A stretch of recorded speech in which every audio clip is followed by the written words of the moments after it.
আজ শনিবার, এখন ঘড়িতে 6টা বাজে।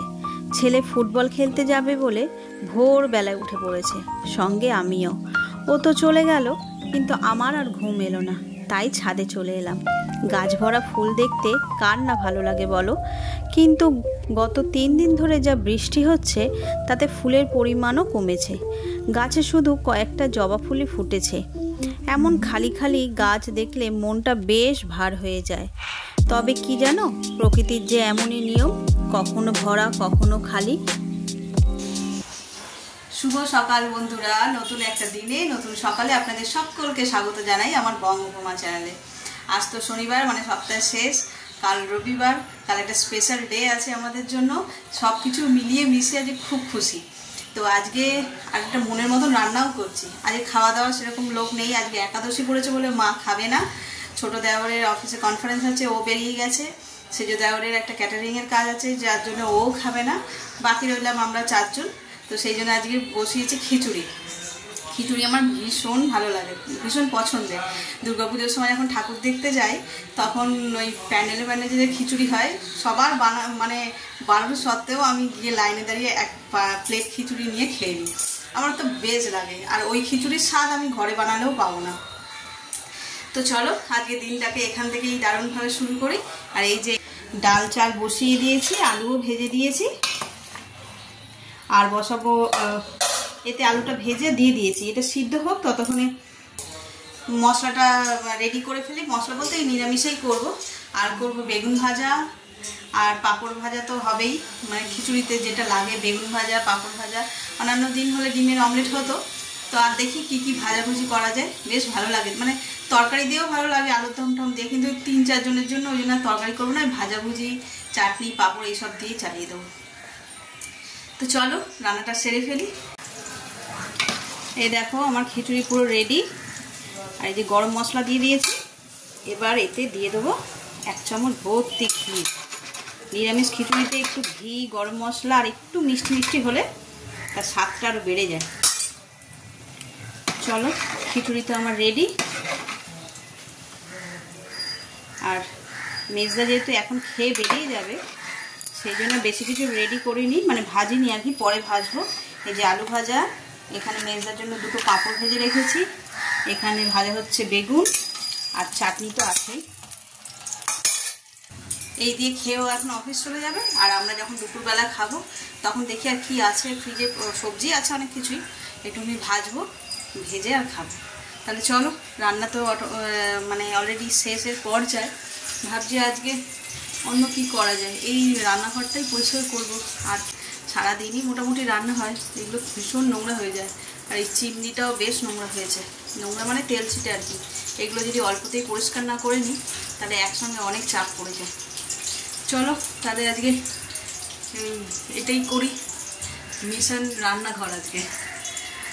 এই যে রান্না তো সব হয়ে গেছে, এখন ওই যে বললাম আজকে এগুলো পরিষ্কার করব, তাই এখন রেডি হয়ে এসছি এখানে।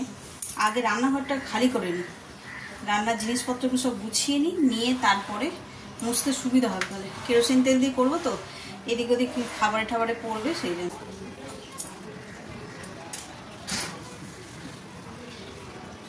একদম তেল চিটে হয়ে গেছে, এগুলোকে একটু কেরোসিন তেলে এই বাটিটার মধ্যেই ভিজিয়ে রেখে দেবো।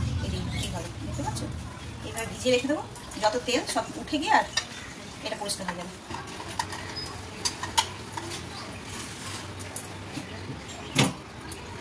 এইটাতে বেশি তেল পড়েছে। চলো এটাকে আমি কি করবো প্রথমে, হ্যাঁ পেয়েছি, এটাকে প্রথমে এই সিঙ্কের মধ্যে হাত করে রেখে দেবো। এবার এই সাইড দিয়ে পুরো তেলগুলো পরিষ্কার করতে করতে সব ঝরে পড়ে যাবে, কাজ অর্ধেকটা কমেই যাবে। এবার এই যে একটা স্ক্রু ড্রাইভার নিয়েছে, নিয়ে এই নেটগুলোকেও খুলে নেবো। আমাদের একদিন সার্ভিসিং সেন্টার থেকে এসেছিল লোক, ওর কাছ থেকে মানে দেখেছে আর কি ও কীভাবে করছিল।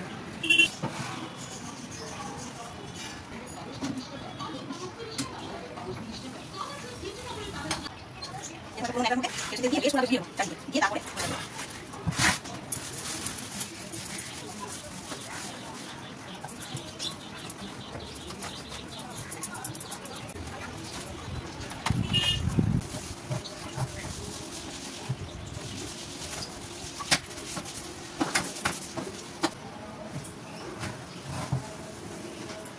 ওপরটা এখনই চকচক করছে।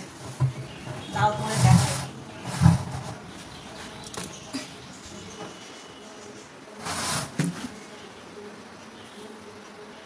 দেখতে পাচ্ছ? এই লেখাটা দেখলেই বুঝবে, কারণ পুরো তেল চিটেতে ভরেছিল।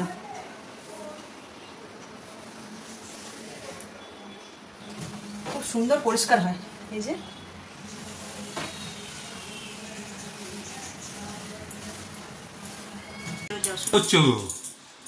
হ্যাঁ, এই যে গ্রিলটা একটু পরিষ্কার করছি। তুমি তো বললে চিমনি পরিষ্কার করবে। চিমনি হয়ে গেছে, সব করে পরিষ্কার করে ফেলেছি। এই যে দেখো, আর এতে তেল ছিল, তাই ভাবলাম গ্রিলটাও একটু মুছে নিই। পুজো আসছে, সবই তো করতে হবে আস্তে আস্তে। কারণ হয়েছে পরিষ্কার, খুব ভালোই পরিষ্কার হয়ে গেছে। কেরোসিন তেল দিয়ে করেছি না, কেরোসিন তেল দিয়ে তো তাড়াতাড়ি ভালো পরিষ্কারও হয়ে যায়। ওই তেলটা ছিল বলে গ্রিলটা একটু মুছে দিলাম। কাজের কাজ হয়েছে সুন্দর। বাহ, হয়ে গেছে। হ্যাঁ, এদিকটা হয়েছে, সবই মোটামুটি হয়েছে। এই উপরের গুলো, ওগুলো তো কাজ করতে করতে পরিষ্কারই আছে। ওটা তো এমনি রান্না করতে করতে পরিষ্কার করি, ওই জন্য পরিষ্কার হয়েছে। এদিকে তো সব কাজ শেষ হয়ে গেছে। এই হেঁসেলের নেতাগুলো এবার একটুখানি কাচবো, কেচে আর নিজেও একটুখানি স্নান করে দেবো, নিলে রান্নাঘর একদম পরিষ্কার। চলো তাহলে পরে আবার দেখা হচ্ছে।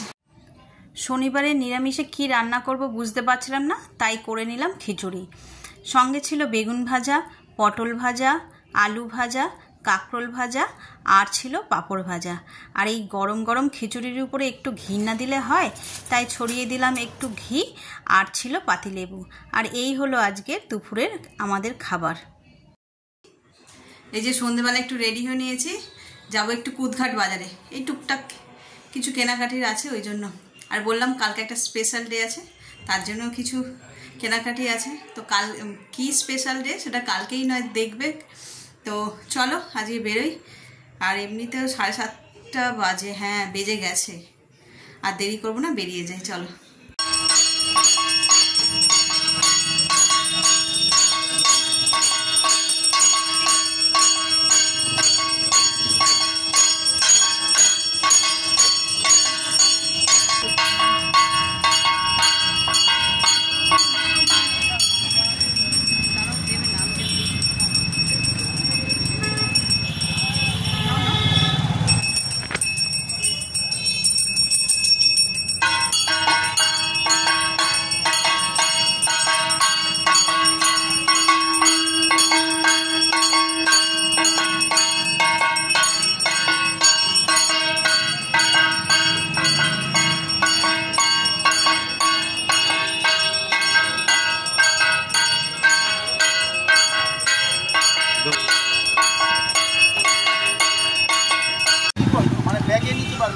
হ্যাঁ, অফিসে যায় তো। হ্যাঁ,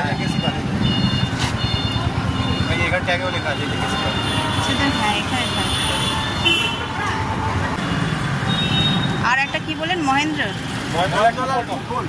ওটা 3 4 দেখি আমরা অফিসে ব্যাগে ঢুকাতে পারি, হাতে নিতে হবে, মানে হারিয়ে পারিয়ে যাবে। হ্যাঁ বুঝেছি, ওটা একটু দেখান দেখি, এটা রাখুন বাইরে। এই যে 2 4 এরকম হ্যাঁ 2 4 তো বুঝেছি এরকম।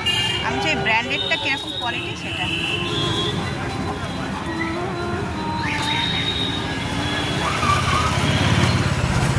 কালো সিটিজেনদের আছে। সিটিজেনদের বলতে কোম্পানি এরকম সিটিজেন কোম্পানি। আচ্ছা, সিটিজেন কোম্পানি।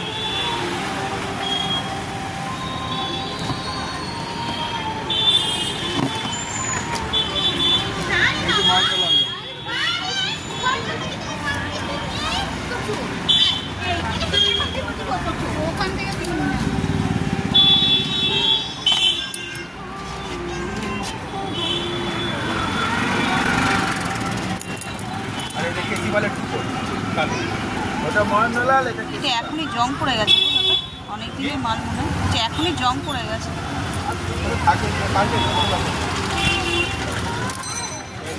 আচ্ছা, আর খুলতে হবে না, দেখছি কোনটা কিরকম দাম এইভাবে বলুন।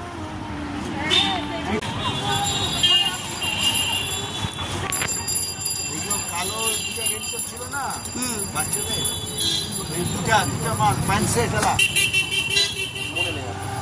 আরে আলুটা কৈলাসের দিকে আলুটা বুঝতা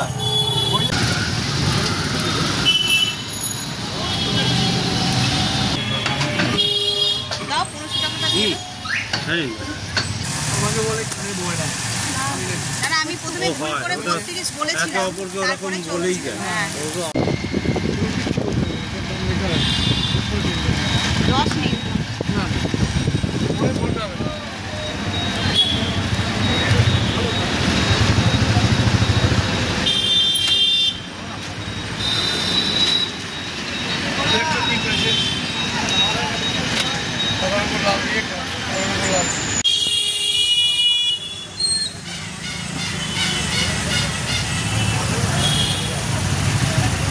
এই যে এখন এখানে এসে দাঁড়িয়েছি পাপড়ি চাট খাবো বলে।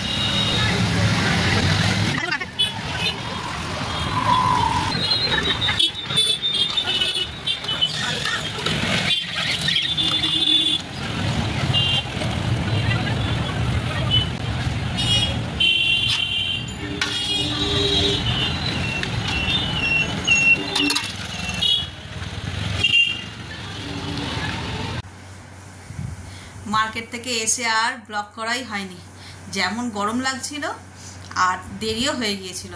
এসে আবার তরকারি করলাম রাতের করে আর এই খেয়ে দে আর এই বসেছি। তা এখন আর এই মাংসের দোকানের যা ভিড়, আর আমরাও মানে মাটন আনলে শনিবার করেই কিনে নিই, মানে দেওয়া নিয়ে আসে, নাহলে যে হোক গিয়ে শনিবার দিনকারই নিয়ে আসে, নাহলে রবিবার দিনকার যা লাইন পড়ে, তো ওইখানে লাইন দিতে দিতে লোকের অর্ধেক রান্না করার আর সময় হয়ে উঠবে না, দুপুর হয়ে যাবে। তো চলো আজকের ব্লগটাকে এই পর্যন্ত, আর কি কিনলাম তো তোমাদের দেখানোই হয়নি, চলো দেখাই। এই যে মহেন্দ্র দত্তের একটা ছাতা কিনেছি, জেন্টস ছাতা, এটা গিফট দেবো বলে। এই একটা ছাতা, আর মেয়ের জন্য দুটো ব্লাউজ কিনেছি, প্রিন্টেড ব্লাউজগুলো কটনের, সবসময় ঘরে পরার জন্য আর কি, বেশ ভালো। এর আগে আমি এই বোট নেকগুলো হয় এই সেম কাপড়ের উপরেই বোট নেক ওই ব্যবহার করেছি, বেশ ভালো কাপড়গুলো।